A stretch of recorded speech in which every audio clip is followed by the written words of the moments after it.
तो रिज़्क़ की तंगी नहीं हो। पहला नाम क्या है? पहला क्या है? नंबर 2, अब ये दुनिया का मसला हल हो गया। अब जाएंगे कब्र में, वहाँ पे मसला है ना, अंधेरी कब्र होगी तो वहाँ पे कब्र में रोशनी होगी, कब्र जन्नत का बाग बन जाएगा। ये मसला भी हल हो गया, 2 मसले हल हो गए। उसके बाद क़यामत के दिन सारे इंसान उठेंगे, वहाँ पे मसला माल नामे तकसीम होंगे। कुरान में आता है जिसको माल में दायां हाथ मिलेगा वो कामयाब है, जिसको बाएं हाथ में मिला वो फेल हो जाएगा।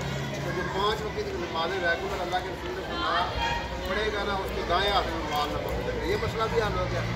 फिर तीसरा चौथा मसला कौन खराज 1500 साल का रास्ता है, ठीक है ना।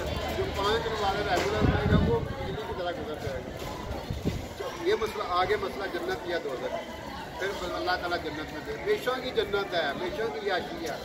दुनिया में कोई बंदा सौखा नहीं, रोंदे ही नहीं, हर बंदा रो रहा है।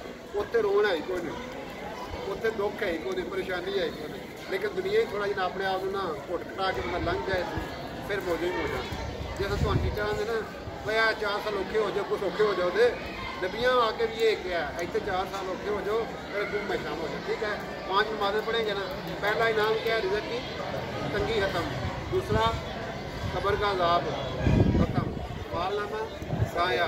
चौथा पुलसरात और 5वां जन्नत। खुद भी पढ़नी है ये हदीस अपने घरों में।